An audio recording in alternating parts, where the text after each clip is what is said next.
जय हिंद दोस्तों, मैं आपका साथी दुष्यंत कुमार एक बार फिर से आप सभी का स्वागत करता हूं आपके अपने YouTube channel Dushyant tuition classes में। तो गाइज कैसे हो आप सब। आई होप आप सब ठीक होंगे और काफ़ी अच्छी आपकी पढ़ाई चल रही होगी। गाइज जैसे कि आप सब जानते हैं क्लास 10th की फिजिक्स से हमारा टॉपिक चल रहा था, यानी चैप्टर नंबर आपका 3 चल रहा था, जो कि क्या है, ओम का नियम वाला जो पार्ट है उसमें ही आप यहाँ पर देख रहे थे। आज जो टॉपिक स्टार्ट कर रहे हैं प्रतिरोधों का संयोग, यानी किस प्रकार प्रतिरोधों का संयोग करते हैं, या फिर संयोजन बोल सकते हैं आप इसको। यानी ये दो प्रकार से होता है। दो प्रकार से कौन सा?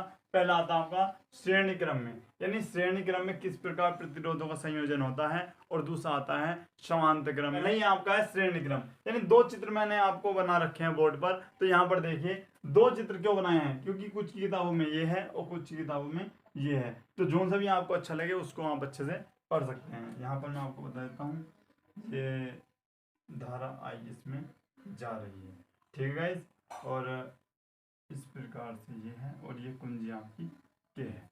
अब यहाँ पर देखिए इसमें क्या होता है, इसको समझ लेते हैं। सेम वैसे दोनों सेम है, यहाँ पर समझ सकते हैं कि ये तीन प्रतिरोध तार आपके हैं, R1 R2 और R3।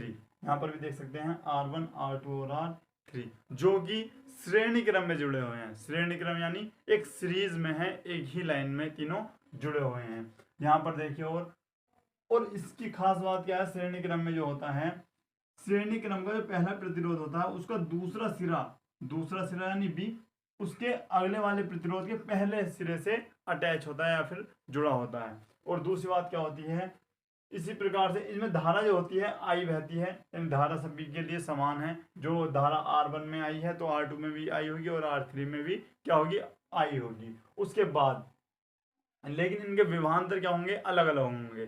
जैसे हम कहें कि ए और बी के बीच विभवांतर क्या है, ये R1 है तो V1 इसका विभवांतर होगा, ये R2 है तो विभवांतर क्या होगा, V2 होगा, और यहाँ पर R3 है तो विभवांतर क्या होगा, V3 होगा। लेकिन इन सबका विभवांतर V का क्या होगा, कैपिटल V होगा। यहाँ पर आप देख सकते हैं ए और डी के बीच जो विभवांतर है वो हमारा V है। इस प्रकार से हम यहाँ पर समझ सकते हैं। अब यहाँ पर देखिए, अब करते क्या है हम, आपने पढ़ा होगा सबसे पहले ओम का नियम। उससे पहले लिख सकते हैं हम कि, हाँ ओम के नियम से देखते हैं। हम लिखते हैं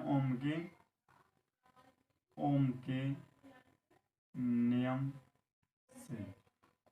ओम का नियम क्या होता है, V बराबर I इंटू आर।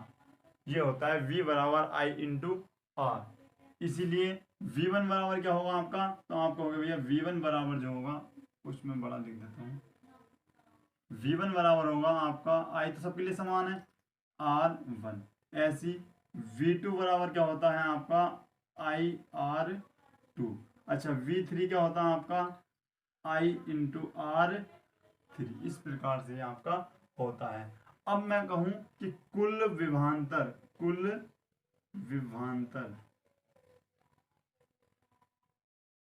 क्या होता है, यानी V बराबर। अब यहाँ पर देख, कुल विभवांतर क्या कहा हमने, V है, क्योंकि सबका विभवांतर क्या है, V है। लेकिन R1 को कितना विभवांतर मिला, यानी R1 के बीच कितना विभवांतर लग रहा है, तो यहाँ पर लग रहा है V1। इस प्रकार R2 के लिए V2 और R3 के लिए V3। इस प्रकार से अब यहाँ पर लिखते हैं V, V1, V2 व V3 के मान रखने पर। जब आप इसके मान रखते हो तो ये आपका जाता है, यहाँ पर मैं आपको बता देता हूँ, अच्छा थोड़ा कम है यहाँ पर, तो I into R1 plus I into R2 और प्लस I इंटू R3। तो गाइस यहाँ पर आपको कुछ चीज कॉमन नजर आ रही होगी। यहाँ पर देखिए, यहाँ से आपको I नजर आ रहा है, I तीनों में I है तो I यहाँ पर कॉमन आ जाता है, और आपको बच जाता है I इंटू R है ना, यहाँ पर R1 और यहाँ पर R2 प्लस यहाँ पर R3 आपका बच जाता है। I से I यहाँ पर कट जाता है तो आपका जाता है R बराबर R1 plus R2 plus R3। Guys यही हो जाता है आपका सूत्र श्रेणी क्रम के लिए, यानी श्रेणी क्रम के लिए प्रतिरोधों का संयोजन के लिए ये आपका हो जाता है सूत्र। तो एक बार इसका भी आप अच्छे से स्क्रीनशॉट ले सकते हैं।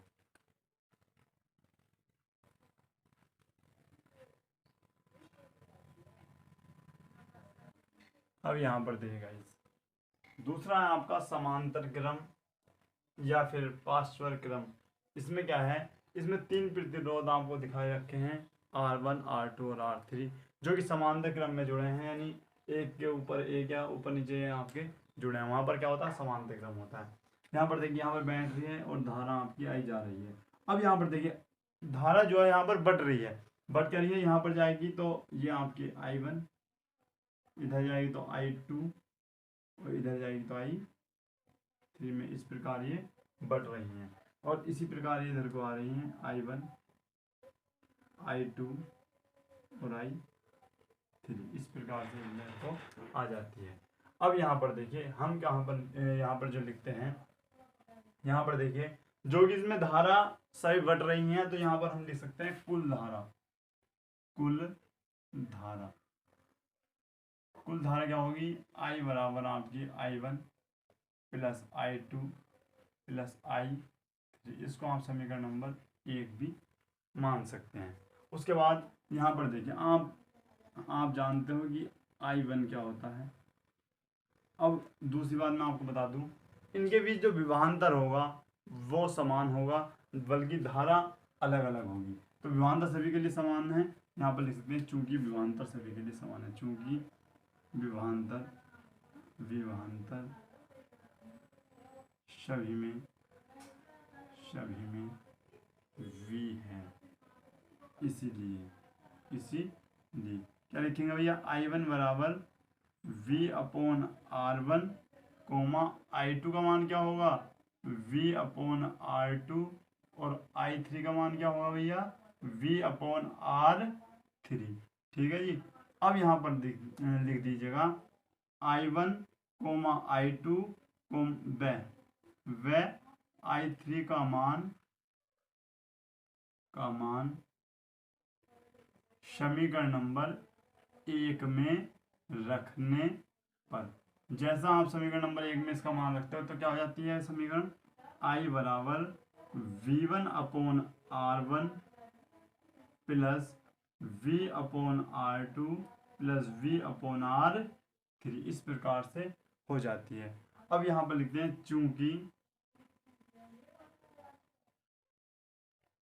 चूंकि बिंदु A व B के बीच, प्रतिरोध, कुल प्रतिरोध, यहाँ पर कुल प्रतिरोध लिख सकते हैं, कुल प्रतिरोध या कुल विभवांतर लिखो, यहाँ पर कुल विभवांतर V है, क्या है, V है। तब तो I बराबर क्या होगा, V/R, क्या होगा गाइस, V/R हो जाएगा। तो यहाँ पर क्या लिख सकते हैं हम, तब V/R बराबर V/R1 V/R2 और प्लस V/R3। यहाँ से आप भी कॉमन ले सकते हैं, तो ये आप हो जाता है V1/R1 1/R2 plus 1/R3। V से भी यहाँ पर आपका कट जाता है, तो 1/R बराबर 1/R1 1/R2 प्लस 1/R3, ये हो जाती है आपकी इक्वेशन। यही है आपका समांतर क्रम में प्रतिरोधों का संयोजन का सूत्र। तो गाइज एक बार इसका भी आप अच्छे से स्क्रीनशॉट ले सकते हैं।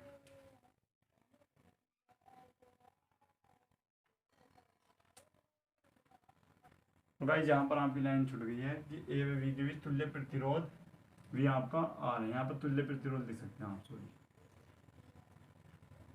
तुल्य प्रतिरोध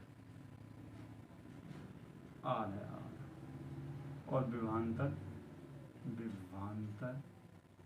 V, ये है। तो अब आप इसका अच्छे से स्क्रीनशॉट ले सकते हैं। अब यहां पर देगा, ये भी बहुत ज्यादा इंपॉर्टेंट है और ये आपका आता भी है। तो गाइस होता क्या है, वैद्युत शक्ति, ये आपका वैद्युत शक्ति। यानी किसी वैद्युत परिपथ में वैद्युत ऊर्जा के व्यय होने पर समय दर को वैद्युत शक्ति कहते हैं। दूसरी बात, इसको आप P से डिनोट करते हैं और इसका मात्रक आपका क्या होता है, वाट होता है। और इसके फॉर्मूले बहुत पूछे जाते हैं गाइस। अब फॉर्मूले इसके बहुत ज्यादा इंपॉर्टेंट है। पहला आपका आता है P बराबर जो होता है V इंटू आई होता है, V इंटू आई। यानी पहला आपको कहेगा कि विभवांतर और धारा के बीच में इसका फॉर्मूला आपको निकालना है के संबंध में। दूसरा क्या होगा, अब यहां पर देखिए आप सभी जानते हैं, चूंकि क्या लिखोगे, V बराबर होता है I इंटू आर। कहां से, ओम के नियम से, ओम के नियम से। ये तो विभवांतर और धारा के पदों में है। अब क्या है, V बराबर I इंटू आर, तो यहां पर लिखते हैं P बराबर, V का मान रखना जरा, तो I इंटू आर रख दिया। और ये आपका I इसी प्रकार से है, I छोटा भी लिख सकते हैं आप, बड़ा भी लिख सकते हैं, यहाँ पर आप छोटा यूज कर दें। अच्छा, P बराबर I अंदर पहुंच गया तो ये आपका आ जाएगा I स्क्वायर इंटू आर। तो दूसरा फॉर्मूला किसके पदों में, धारा और प्रतिरोध के पदों में। तीसरा फॉर्मूला यहां पर आपका आता है अब P बराबर, अच्छा आप सभी जानते हैं ये भी कि भैया I बराबर होता है आपका V अपॉन आर। कहां से, ये भी आपके ओम के नियम से ही है, ओम के नियम से। ये इसको मत लिखो, इस प्रकार से भी आप सूत्र में लिख सकते हैं। तो क्या लिख सकते हैं, I के स्थान पर V अपॉन आर लिख सकते हो, और इससे कर दो क्या, वर्ग इंटू आर। तो यहाँ पर आपको आता है P बराबर V square upon R square गुणा आर। एक आर से स्क्वायर आपका कट जाता है, तो आपका बच जाता है P बराबर V स्क्वायर इंटू, नहीं वन अपॉन में है ना, V स्क्वायर अपॉन आर, ये आपका हो जाता है। तो किस प्रकार से हुआ, पहला क्या है, पहला है नंबर 1 कि विभवांतर व धारा के पदों में। दूसरा सूत्र क्या है इसका, धारा व प्रतिरोध के पदों में, प्रतिरोध के पदों में। अच्छा, तीसरा किसमें है, तीसरा है आपका प्रतिरोध, नहीं विभवांतर व प्रतिरोध के पदों में, तो तीन आपके ये फॉर्मूले हैं। यानी वैद्युत शक्ति के आपके कितने फॉर्मूले हैं, 3 है। पहला किसके पदों में है, पहला भैया विभवांतर व धारा के पदों में, यानी P बराबर होता है आपका V इंटू आई होता है। दूसरा धारा व प्रतिरोध के पदों में, यानी P बराबर क्या होता है आपका V इंटू आई है, और V का मान क्या होता है आपका, V का मान होता है I इंटू आर। कहाँ से, ओम के नियम से। तो यहाँ पर I इससे गुणा कर आई स्क्वायर बना लेता है, तो फॉर्मूला आपका बन जाता है P बराबर आई स्क्वायर इंटू आर। तीसरा बन जाता है आपका विभवांतर में प्रतिरोध के पदों में, यानी I की वैल्यू यहाँ पर आप लिख सकते हो, क्या I की वैल्यू आप लिख सकते हो I इन V अपॉन आर। तो I के स्थान में V अपॉन आर रख देते हो, यहाँ पर I स्क्वायर था तो यहाँ पर स्क्वायर लगाओगे तो आपको हो जाता है V square upon R square, और यहाँ पर एक आर से स्क्वायर आपको कट जाता है, तो P बराबर V स्क्वायर अपॉन आर आपका ये आ जाता है। तो गाइज एक बार इसका भी आप अच्छे से स्क्रीनशॉट ले लें, और याद रखें ये जरूर पूछे जाते हैं, ये आपके बहुत ज़्यादा इंपॉर्टेंट है, तो अच्छे से स्क्रीनशॉट ले सकते हैं। अब यहाँ पर देख गाइज, ये 2 टॉपिक आपके रह गए थे, हालांकि ये हैं लेकिन इम्पोर्टेंट भी है। अब यहाँ पर देखिए, पहला ही क्या है आपका, वाट घंटा।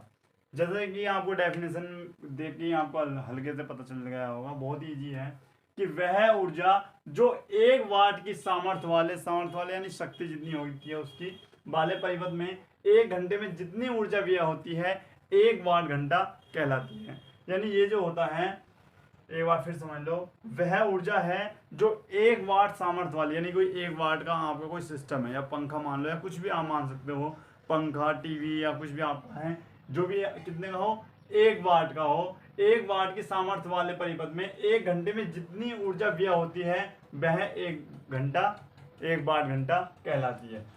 यहाँ पर देखिए 1 किलोवाट घंटा क्या होती है, सेम यही है, बस उसमें क्या आएगा 1 किलोवाट वाला आएगा। यानी 1 किलोवाट वैद्युत सामर्थ्य वाले परिपथ में 1 घंटे में जितनी ऊर्जा आपकी व्यय होगी वह यूनिट या फिर 1 किलोवाट घंटा आपकी कहलाती है। फॉर्मूला देख लो यूनिट का।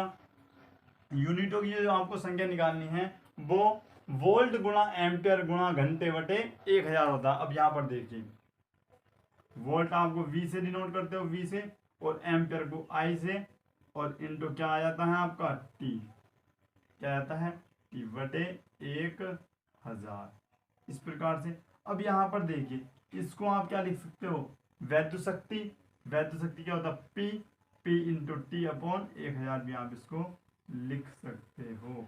यानी V इंटू टी क्या होता है आपका वैद्युत शक्ति। और वैद्युत शक्ति को किससे, या वैद्युत सामर्थ्य बोल सकते हैं, वैद्युत शक्ति को आप किससे डिनोट करते हो, P से। यानी P इंटू टी अपॉन 1000 भी लिख सकते हो इसको, और इसको लिख सकते हैं वी आई टी अपॉन 1000। तो गाइस एक बार इसका भी आप अच्छे से स्क्रीनशॉट ले लें।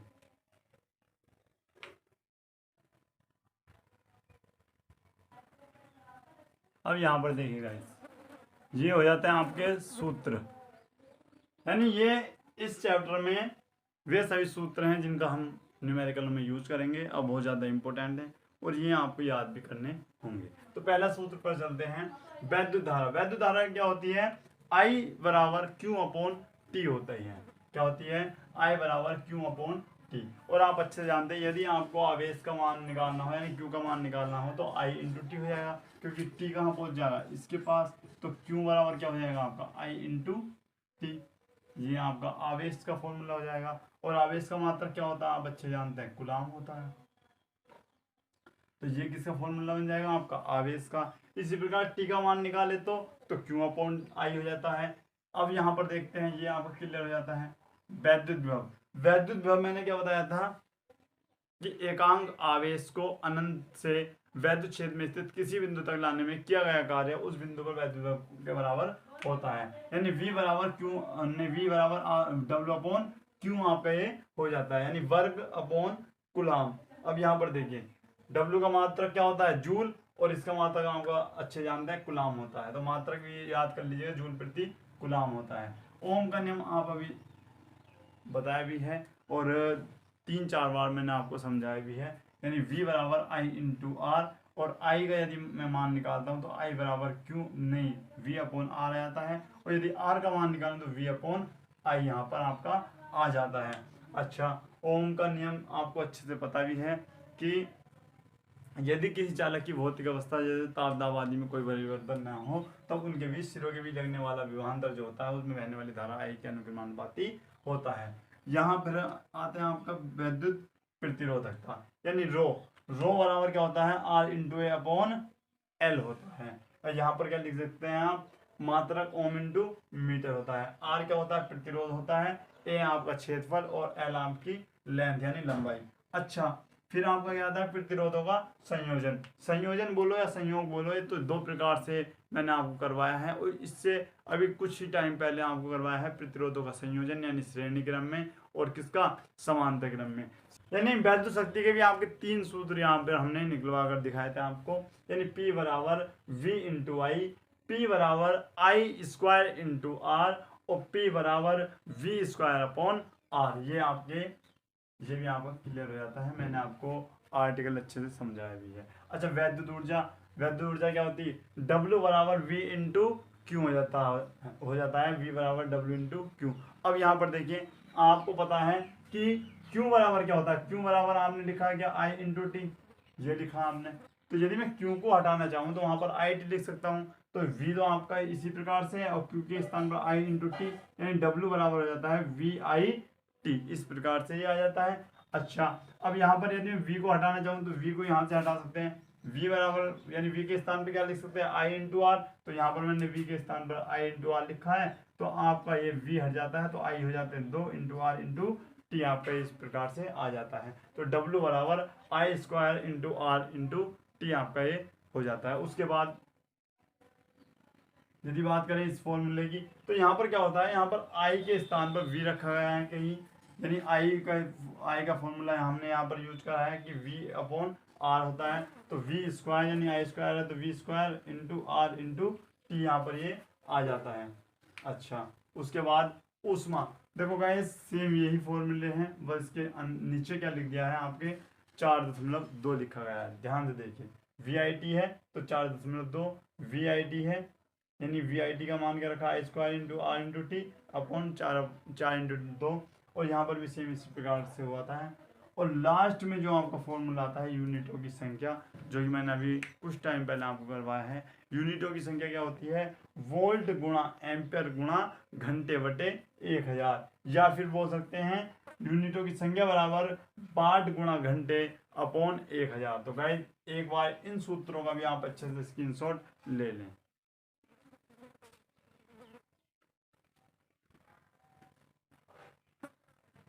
तो आइए गाइस इन सूत्रों पर आधारित एक दो क्वेश्चन करके देखते हैं। तो यहाँ पर देखिए, पहला ही क्वेश्चन आपको दे रखा है कि किसी विद्युत चालक में 1 एम्पियर की धारा 1 मिनट तक प्रवाहित की जाती है, यानी कोई चालक है और उसमें धारा 1 मिनट तक प्रवाहित की जाती है। उसके बाद कुल आवेश यानी Q का मान आपका पूछा है, और प्रवाहित इलेक्ट्रॉनों की संख्या N का मान भी आपका पूछा है। तो यहाँ पर देखिए, आइए यहाँ पर लिखते हैं, दिया क्या है, चालक में 1 एम्पियर, आप सभी जानते हैं कि एम्पियर किसका मात्रक होता है, आई का, यानी धारा आई बराबर कितना हो जाता है, 1 एम्पियर। उसके बाद टाइम की यदि मैं बात करूं तो 1 मिनट कन्वर्ट करो सेकंड में कितनी होती हैं, 60 सेकंड। अच्छा, उसके बाद क्यू का मान पूछा है, और उसके बाद आपका किसका, एन का मान पूछा है। ये दोनों इन्होंने मान पूछे हैं यहाँ पर। अच्छा, हम जानते हैं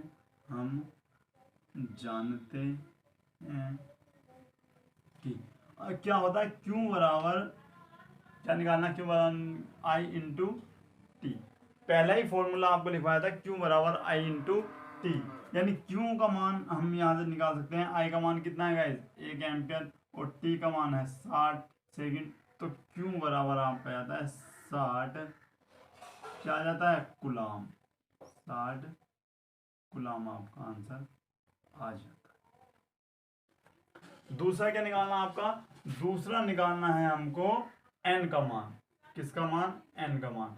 तो यहाँ पर फिर लिख सकते हैं, हम जानते हैं क्या होता है कि क्यू बराबर एन इंटू ई होता है। क्या होता है, एन इंटू ई होता है, जहां पर ई क्या होता है, ई क्या होती है आपकी इलेक्ट्रॉनों की संख्या, और इलेक्ट्रॉनों की संख्या क्या होती है, ई का मान आपका होता है 1 इंटू 6 गुणा 10 की पावर माइनस के 19 गुलाम। ये आपका होता है, ये होता है इसका मान। एक सेकंड दे रखा है इसमें मान इसका, ठीक है गाइस। जहां पर देखिए, अब करते क्या है, ई का मान आपका ये है। देखो भाई, ये आपको या तो दे रखा होगा, और यदि नहीं दे रखा हो तो आपको याद कर लेना है कि 1.6 गुणा 10 की पावर 19 ये आपका होता है। इसको डायरेक्ट भी लिख सकते हैं। और क्यू बराबर, अच्छा यहाँ पर आपको एन का मान निकालना, एन का मान क्या हो जाता है, ई अपॉन क्यू हो जाता है। तो एन बराबर 1.6 गुणा 10 की पावर माइनस के 19 बटे, अच्छा क्यू का मान कितना निकला आपका 60। अब इसको आपको कैलकुलेशन करनी होगी, किस प्रकार से आप इसका आंसर ला सकते हैं। अच्छा, अब आप करते हो, ये आपका गलत हुई गाइस, ये आपका यहाँ पर आना था क्यू अपॉन ई, एन बराबर क्या रहता है, क्यू अपॉन ई। अच्छा, एन बराबर क्यू का मान कितना है आपका 60, और ई का मान 1.6 गुणा 10 के माइनस के 19, एन बराबर, जहाँ से जैसे हम दशमलव बढ़ाते हैं यहाँ पर कितना रहता है आपका 600। अब 600 को भाग देंगे आपको 16 से, 16 दिया 48 हो जाते हैं आपके, कितने बच जाते हैं 2 और 1। अब करते क्या हो आप, ये 0 लिख लेते हो। अब कितनी बार काटोगे आप, 16 सत्ते 112 और 16 अट्ठे 128, 16 सत्ते 112, ये आपका जाता है 8 और दशमलव लगाकर यहाँ पर आप बढ़ा लेते हो 0 और 16 पंजे का लिख देते हो 80। इस प्रकार से तो आप लिखते हो 37.5 गुणा, ये माइनस किया तो ऊपर जाके हो जाएगा प्लस के 19 हो जाता है। और n बराबर, अब ये दशमलव आप इधर ला सकते हो क्योंकि ज़्यादा बड़ी संख्या हो रही है, तो ये आपका है, ये हो जाता है 20, क्योंकि ये बढ़ जाएगा, क्योंकि जब भी दशमलव आप इधर लेके जाओगे उधर घात कितनी आएंगी, एक बढ़ जाएंगी। ये हो जाता है आपका इलेक्ट्रॉन। तो आइएगा मैच कर लेते हैं आपका आंसर।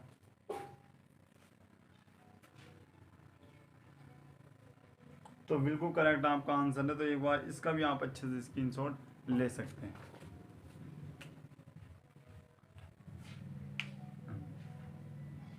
अब यहाँ पर देखिएगा ये क्वेश्चन है आपका, सेम उसी के हिसाब से है, आप कर सकते हैं। और ये है आपका HW। अब देखते हैं कि स्टूडेंट का सही आंसर आता है। फिर भी मैं आपको बता देता हूँ हमको ये किस प्रकार से करना है। हम जानते हैं कि भैया क्या निकालना है आपको, आई का मान निकालना है। आई बराबर आप सभी जानते हैं क्यू अपोन क्या होता है, टी। और यहाँ पर आप लिख भी सकते हैं कि क्यू बराबर आई इंटू टी भी होता है, यानी आई बराबर क्यू अपॉन टी हो गया। लेकिन यहाँ पर देखिएगा इससे तो यहाँ पे आता है, लेकिन हमको एन भी तो दे रखा है, तो यहाँ पर ये वाला फॉर्मूला यूज ना करके आप एन इंटू ई का यूज कीजिएगा। तो आई बराबर N into E upon T, ये आप फॉर्मूला यूज कर लेते हैं और इस फॉर्मूले में मान रखकर आप इसका आंसर ला सकते हैं। भैया ई का मान क्या होगा, तो ई का मान आपका होता है 1.6 गुणा 10 के और माइनस के 19, वही जो इससे पहले वाले क्वेश्चन में आपने यूज किया था। एन का मान आपको दे रखा है और टी का मान आपको 60 सेकंड रखना है। और देखते हैं किसका आंसर इसमें 1 एम्पियर आता है। तो एक बार इसका भी आप अच्छे से स्क्रीनशॉट ले लें घर से, ये आपको करके लाना है। यहाँ पर देखिएगा अब क्या क्या रखा है, क्वेश्चन नंबर 3 है आपका। एक तार के सिरों के बीच विभवांतर 1.5 वोल्ट है। इसमें धारा प्रवाहित होने पर 20 सेकंड में 15 जूल ऊर्जा उत्पन्न होती है। तार में प्रवाहित धारा आई का मान आपको ज्ञात करना है। तो यहाँ पर देखिए लिखते हैं हम, दिया है,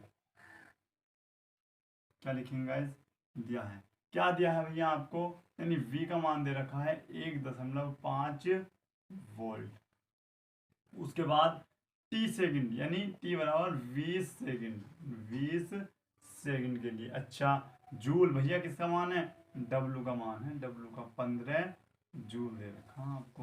किसका निकालना चाह रहा है, आई का मान ये आपसे पूछ रहा है। अच्छा क्या लिखते हो आप, हम जानते हैं कि, हम क्या जानते हैं कि भैया मैंने आपको लिखवाया W बराबर क्या लिखवाया था, VIT, सही है। यहाँ से आपको आई का मान निकालना, तो आई बराबर क्या हो जाएगा आपका, ये दोनों इसके नीचे जाएंगे तो W upon V into T. अच्छा आई बराबर W का मान कितना भैया 15 जूल, V का मान कितना है 1.5 गुणा ये कितना है आपका 20।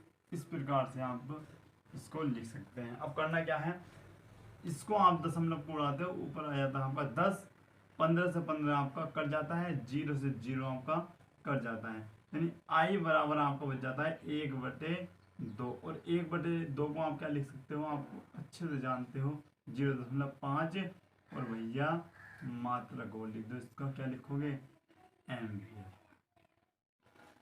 ये आपको हो जाता है इसका आंसर। बिल्कुल सिंपल क्वेश्चन है और 2 नंबर में आपके पूछे जाते हैं। तो एक बार इसका भी आप सभी गाइस अच्छे से स्क्रीनशॉट ले सकते हैं। अब यहाँ पर देखिएगा इस क्वेश्चन में क्या दे रखा है, क्वेश्चन को एक बार पढ़िएगा और अच्छे से इसको समझिएगा। क्या क्या रखा है, 6 वोल्ट बैटरी से गुजरने वाले हर एक कूलाम आवेश को कितनी ऊर्जा दी जाती है, यानी W का मान आपसे इसमें पूछा गया है। यहाँ पर देखिए सबसे पहले हम लिखेंगे, दिया है क्या क्या इसमें आपको दे रखा है, इसको देखिए भैया V कैसे पता चला है, B का मान है, तो पीछे यहाँ पर देखिए वोल्ट है, वोल्ट है किसका मान होता है V का, तो 6 वोल्ट V का मान। अच्छा एक कुलाम किसका होता है भैया, आवेश का, तो Q बराबर 1 कुलाम आ जाता है। अच्छा और देखिए ऊर्जा क्या होती है भैया W, ये आपसे इसमें पूछा है और हम जानते हैं कि क्या जानते हैं कि W बराबर V इंटू क्यू होता है। अब आप कहोगे भैया जी ये आपने नहीं लिखवाया। यहाँ पर देखिए गाइस, आप इसको भूल जाइए, इसको तो आप अच्छे से जानते हैं V इंटू टी, और यहाँ पर आप ये भी जानते हैं कि Q बराबर क्या होता है I इंटू टी। तो I इंटू टी के स्थान पर आप बताइएगा क्यों रख सकते हैं नहीं रख सकते। तो यहाँ पर आप इस प्रकार से फॉर्मूला बना सकते हैं।